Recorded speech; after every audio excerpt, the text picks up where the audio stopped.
अस्सलाम वालेकुम class 10th। Your new topic is uses of salt. और बेटा ये पूरा टेबल दिया गया है और ये इम्पॉर्टेंट भी है टेबल, लेकिन ये अभी तक लॉन्ग में तो नहीं मैंने देखा कि ये आया हो लॉन्ग में, लेकिन शॉर्ट क्वेश्चन इसमें बहुत से बनते हैं और एमसीक्यूज़ भी इसमें से बहुत से पूछे जाते हैं। ठीक है, इसमें हमें फार्मूलाज भी याद करने हैं और इनके यूज़ेस भी, एक एक यूज़ जो है वो हमने इसको याद करना है, कोई भी यूज़ आप स्किप नहीं कर सकते।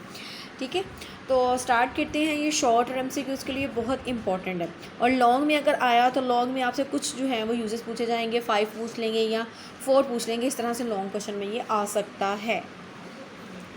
अच्छा जी, सबसे पहले हमारे पास जो सॉल्ट है वो हमारे पास है सोडियम क्लोराइड, और सोडियम क्लोराइड का आपको फॉर्मूला पता होना चाहिए। हमारे पास होता है NaCl, that is sodium and this is chloride, sodium chloride. अब इसका ये देखें यूज़ क्या है, इंडस्ट्रियल यूजेस हैं कि इंडस्ट्रीज़ के अंदर इनका क्या यूज़ किया जा रहा है। तो यहाँ पे बता रहा है it is commonly used as a table salt. इसको टेबल सॉल्ट के तौर पर यूज़ किया जाता है। जब हम घर में हम लोग सॉल्ट यूज़ करते हैं वो भी टेबल सॉल्ट है, वो सोडियम क्लोराइड ही है। ठीक है, and for cooking purposes it is also use for deicing roads in winter. क्या होता है कि जो आइसिंग एरियाज़ होते हैं, जैसे मड़ी हो गया या जो है वो दूसरे एरियाज़ हो गए जहाँ पर बर्फ़बारी जो है वो बहुत ज़्यादा होती है, तो रोड्स के ऊपर बर्फ़ जम जाती है। तो डी आइसिंग रोड्स क्या कहते हैं कि सॉल्ट को इसके ऊपर फेंका जाता है ताकि वो आइस को मेल्ट कर दे और उसको जो है वो वीक कर दे आइस की बॉन्डिंग को, और आइस जो है वो वहाँ से ईज़िली ब्रेक होकर रोड को जो है वो क्लियर किया जा सके।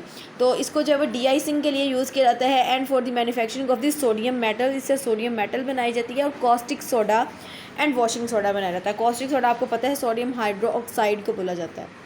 ठीक है, तो इसको देखो यहाँ से 3 से 4 यूजेस दिए गए हैं। एक वो कुकिंग पर्पज़ के लिए यूज़ होता है, दूसरा डी आइसिंग रोड्स के लिए यूज़ होता है, तीसरा सोडियम मेटल बनाते हैं, और इसके कॉस्टिक सोडा या वॉशिंग सोडा भी जो है वो इससे बनाया जाता है।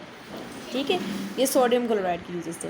नेक्स्ट है बेटा हमारे पास सोडियम कार्बोनेट, जिसका फार्मूला दिया गया है Na2CO3, और इसको सोडा ऐश भी बोला जाता है। ठीक है, ये याद रखना है। 2 नेम्स हैं इसके सोडियम कार्बोनेट के, एक इसको सोडियम कार्बोनेट बोला जाता है, दूसरा इसको सोडा ऐश भी बोला जाता है। तो ये दोनों नेम्स में से कोई भी एक नेम आपको आ सकता है और कहा जा सकता है कि इसका यूज़ लिखें। तो क्या है, it is used for the manufacturing of glass, शीशा बनाने के लिए इसको यूज़ किया जाता है। डिटर्जेंट्स में इसका यूज़ होता है, and the paper and other chemicals. ठीक है, तो ये एक पल्प भी है, pulp and paper and other chemicals, तो इसलिए जो है वो इसको यूज़ किया जाता है सोडियम कार्बोनेट। और पल्प जो है वो कोई भी हो सकता है, वो खाने वाला पल्प भी हो सकता है, जैसे अगर हम बाज़ार से जो है वो मैंगो पल्प ले रहे हैं या कोई भी पल्प ले रहे हैं, तो ये पल्प में यूज़ होता है केमिकल। ठीक है, अच्छा, उसके बाद है सोडियम कार्बोनेट है। सोडियम कार्बोनेट हमारे पास जो है Na2CO3 है, NH2 है, इसको वॉशिंग सोडा भी बोला जाता है। It is used as cleaning agent for domestic and the commercial purposes. ठीक है, इसको डोमेस्टिक एंड कमर्शियल पर्पज़ के लिए यूज़ किया जाता है। क्लीनिंग एजेंट है for softening of water, water को सॉफ्ट करने के लिए, क्योंकि वाटर जो बात टाइम पे हार्ड हो जाता है। ये आपका नेक्स्ट चैप्टर आएगा पूरा, उसमें आप टॉपिक करोगे कि हार्ड वाटर क्या होता है। वो वाटर जिसमें साबुन आसानी से झाग ना बना सके उसको हम क्या कहते हैं, हार्ड वाटर कहते हैं। तो ऐसे पानी को जो है वो क्या किया जाता है, सॉफ्ट किया जाता है by using of sodium carbonate, और फिर उसमें आसानी से जो है वो झाग बन सकती है। In manufacturing of the chemicals like caustic soda, caustic soda बनाने के लिए बोरेक्स केमिकल है। इसके अलावा जो वो glass and the soap and paper, इन चीज़ों के लिए इसको यूज़ किया जाता है। नेक्स्ट है हमारे पास सोडियम सल्फेट, इसका फार्मूला दिया गया Na2SO4। It is use for the manufacturing of the glass, paper and detergents. उससे नेक्स्ट है सोडियम सिलिकेट Na2SiO। ये जो है हमारे पास इसको सिलिकॉन बोलते हैं SiO को, लेकिन जब इसका कम्बिनेशन होता है सोडियम और O3 के साथ तो ये सोडियम सिलिकेट बना देता है। ठीक है, it is use for the manufacturing of the detergents, cleaning agents and adhesives. Adhesives होते हैं जितने भी हमारे पास गम्स मटेरियल होते हैं, चिपकने वाला मटेरियल, वो एडहेसिव्स कहलाते हैं। ठीक है, उसके बाद सोडियम क्लोरेट NaClO3 है, और इसको किस में यूज़ किया जाता है, it is use for the manufacturing of explosives, plastics and the other chemicals. ठीक है, उसके बाद है जी हमारे पास सोडियम टेट्राबोरेट है, जिसका फार्मूला दिया गया है Na2B4O7.10H2O।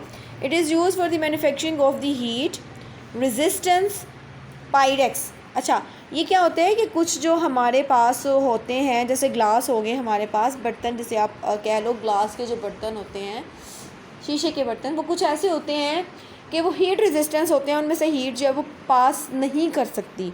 तो ये हमारे पास जो है वो कहलाते हैं पाइरेक्स कहलाते हैं, ठीक है। ग्लेजेस एंड एनामल्स, एनामल्स होते हैं जो दांतों की कवरिंग की जाती है, इनको हम बोलते हैं enamels. In the leather industries for the soaking and cleaning hides, ठीक है। लेदर इंडस्ट्रीज़ क्या होती है, चमड़ा बनाने वाली जो इंडस्ट्रीज़ होती हैं वहाँ पर cleaning hides, soaking and cleaning hides, hides क्या होती हैं, खालें। तो आपको पता है खालों से जो है वो चमड़ा बनता है, तो खालों को साफ़ करने के लिए, उनको डिप करने के लिए, उनकी सोकिंग के लिए सोडियम टेट्राबोरेट यूज़ किया जाता है। नेक्स्ट हमारे पास जो है वो आ जाता है जी सोडियम क्लोराइड आता है, CaCl2। It is use for the deicing roads in winter, ये भी जो है वो डीआइसिंग रॉड के लिए यूज़ की जाती है।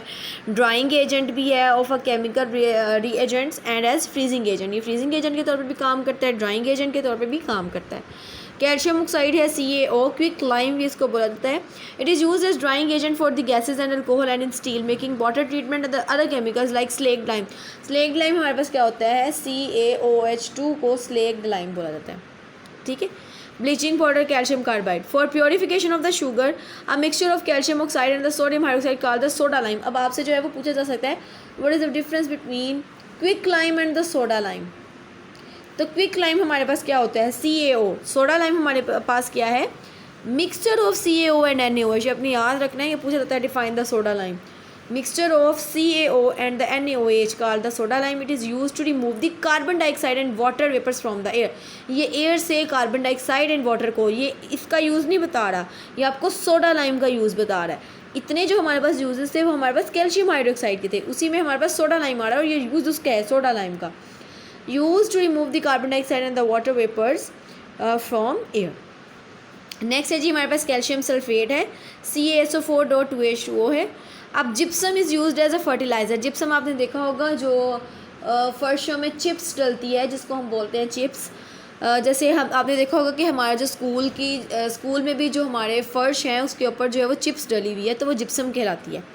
Gypsum is use as fertiliser to prepare the plaster of Paris. Plaster of Paris क्या होता है कि आपने देखा होगा मोस्टली कि जब भी कोई फंक्शन होता है या रिज़ल्ट होता है तो स्कूल के बाहर या शादी हाल्स के बाहर क्या करते हैं कि वो वाइट कलर का एक पाउडर गिराया जाता है, उसको बोलते हैं plaster of Paris, which is use for making statues. और उसी को यूज़ करते हुए हम स्टैचूज़ बनाते हैं, ठीक है।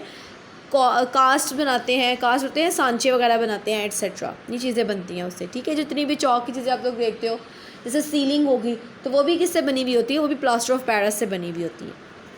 उसके बाद potassium nitrate KNO3 is use as fertiliser and for the manufacturing of the flint glass. Flint glass बहुत ही हाई क्वालिटी जो है ये मिरर होता है, शीशा होता है। ये जितने भी हमारे पास अच्छे क्वालिटी के जो शीशे के बर्तन होते हैं, बहुत ही उसका बारीक सा शीशा आप कह लो कि होता है कि उसको आपने ज़रा सा हाथ में ऐसे प्रेस किया ग्लास को तो वो फ़ौरन से टूट जाता है, उसको बोलते हैं फ्लिंट ग्लास, ठीक है। यहाँ तक आपको यूज़ हो गया। उसके बाद है न्यूट्रलाइजेशन रिएक्शन किया, तो ये शॉर्ट क्वेश्चन में आ जाता है। A reaction between an acid and a base is called the neutralisation reaction. It produces a salts and the water few balance chemical equation. तो ये आपको इक्वेशंस जो है वो सारी दी गई हैं, ये आपने यहाँ तक कर लेना है, ठीक है। उसके बाद है name the type of the salt. H3PO4 is a weak acid but it's salt, and 3PO4 with the strong base and which is neutral, explain it. अच्छा बेटा जिसका आंसर जो है वो हमें दिया गया है name the types of the salt, ये हमारा पेज नंबर है, पेज नंबर 40, ठीक है, जिसमें ये हमारे पास टाइप्स ऑफ सॉल्ट्स हैं, यहाँ से लेकर आपने यहाँ तक इसको कंप्लीट करना है, ठीक है। उसके बाद है H3PO4 is a weak acid. ये फॉस्फोरिक एसिड का फॉर्मूला कहता है वीक एसिड है but it's salt Na3PO4 with the strong base NaOH is neutral, explain. तो ये आपने यूनिक नोट्स में से करना है। उसके बाद how the basic salt turns into the normal salt. Basic salts को हम कैसे टर्न करते हैं नॉर्मल साल्ट के अंदर, एक्सप्लेन विद एन एग्जांपल, ये भी आप नोट्स में से करोगे। What are complex salt, page number 42 पे इसका आंसर दिया गया है कॉम्प्लेक्स साल्ट, ये पूरा इसके अंदर पैराग्राफ आपने करना है, ठीक है। उसके बाद है जी what are Na2SO4 is a neutral salt, what are its usages. तो यहाँ पे पेज नंबर 42 पर Na2SO4 दिया गया है, सॉल्ट सोडियम सल्फेट, ये, ठीक है। तो यहाँ से लेकर यहाँ तक जो है वो इसका आंसर बनता है पेज नंबर 42 पे। इंटरेस्टिंग इन्फॉर्मेशन देखें क्या दी गई है, योर टीयर्स। अब टीयर्स क्या होते हैं, जो आंसू होते हैं उनको टीयर्स बोला जाता है। कहते हैं जी योर टीयर्स परस्पायरेशन, परस्पायरेशन क्या जो स्वेटिंग होती है, and the blood taste salty. कहते हैं जो हमारे आंसू होते हैं और जो स्वेटिंग होती है और जो हमारा ब्लड होता है उनका टेस्ट क्या होता है, सॉल्टी होता है।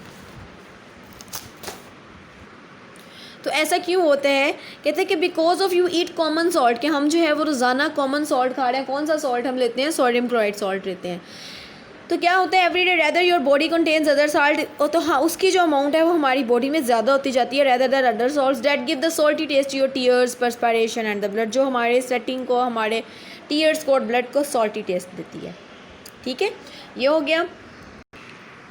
उसके बाद बेटा है प्रिजर्वेशन ऑफ फूड, कि हम जब फूड को प्रिजर्व करते हैं घर में, अगर कोई हम फूड बना रहे हैं, जैसे हम अचार बनाते हैं या किसी भी मीट को सेव करना चाहते हैं, तो हमें क्या केमिकल ऐसे हैं जो हम यूज़ कर सकते हैं एज अ प्रिजर्वेटिव।